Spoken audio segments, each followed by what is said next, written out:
नमस्ते। कहानियाँ दिल की में आपका एक बार फिर से स्वागत है। चाय की प्याली एक ऐसी चीज़ है जिस पे अनगिनत कहानियाँ बनती और बिगड़ती हैं। हमारी आज की कहानी एक ऐसे ही चाय की प्याली के बारे में है। तो चलिए शुरू करते हैं आज की कहानी, मोहब्बत और चाय।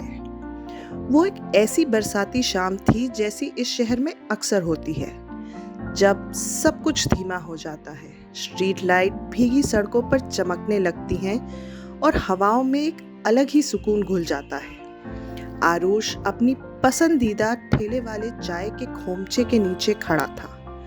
हाथों में गरम चाय का गिलास, आंखों में गहराई और मन में शांति।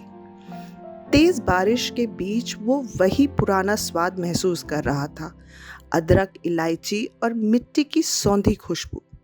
सड़क पर लोग भीगते भाग रहे थे, रिक्शे वाले हॉर्न से शोर मचा रहे थे और छाते आपस में टकरा रहे थे। लेकिन आरुष बस खड़ा था, जैसे समय वहीं रुक गया हो। उसे किसी का इंतजार नहीं था, उस दिन तो बिल्कुल भी नहीं। उसके लिए चाय सिर्फ एक पीने की चीज नहीं, एक आदत थी, एक ठहराव। रोजमर्रा की भाग दौड़ से चुराए हुए कुछ पल।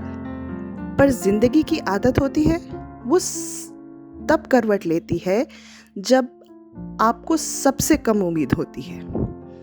अचानक रंग बिरंगे सलवार कमीज में एक लड़की बारिश में भीगती हुई भागती हुई आई। उसका दुपट्टा हवा में उड़ रहा था, बाल बिखरे थे और वो खुद पर अपनी ही हालत को देखकर हंस रही थी। उसका नाम था काव्या। उसे बारिश पसंद नहीं थी, उसने खुद कहा, लेकिन उस दिन शायद पहली बार वो उस बारिश का शुक्रिया अदा कर रही थी। वो चाय की टपरी के नीचे पहुंची, सांसें तेज थीं, कपड़े भीगे हुए और आंखों में एक अलग ही चमक थी। उसने आरुष की ओर देखा और मुस्कुराकर कहा, मुझे लगता है इस शहर की बारिश को मुझसे कुछ ज्यादा ही शिकायतें हैं। आरुष ने चुपचाप एक टिश्यू उसकी ओर बढ़ाया और मुस्कुरा कर कहा, कम से कम इस बारिश ने तुम्हें शहर की सबसे अच्छी चाय तक तो पहुंचा दिया। काव्या ने भौएं उठाकर जवाब दिया, ये तो बड़ी बड़ी बात है, चाय पीकर ही फैसला करूंगी। एक गिलास चाय मंगाई गई और फिर एक और फिर एक और।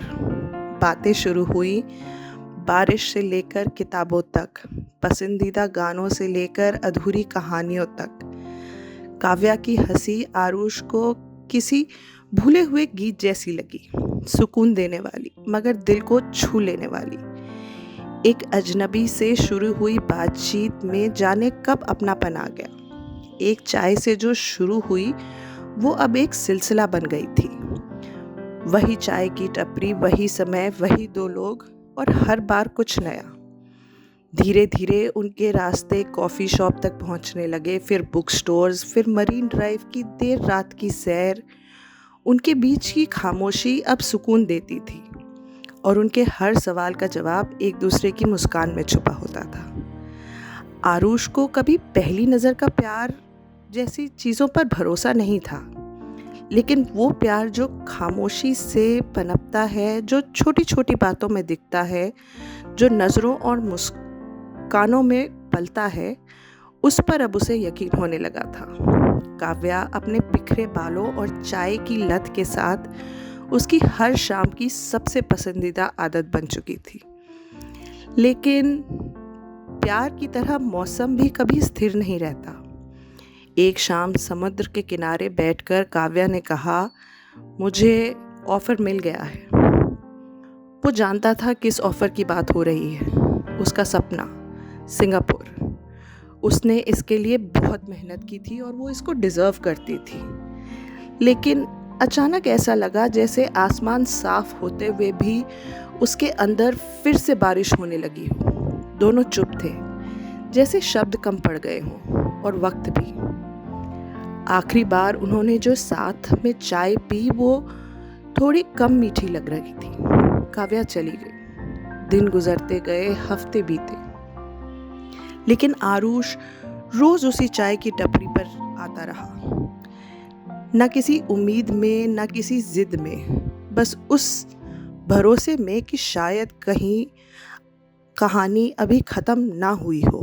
और फिर एक दिन बारिश फिर से आई और किसी ने उसके कंधे पर हल्का सा हाथ रखा। वो मुड़ा।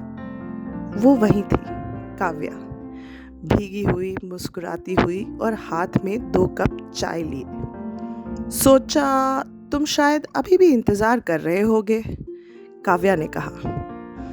आरुष ने कुछ नहीं कहा, ज़रूरत ही नहीं थी। कुछ बातें सिर्फ दिल कहता है, शब्द नहीं।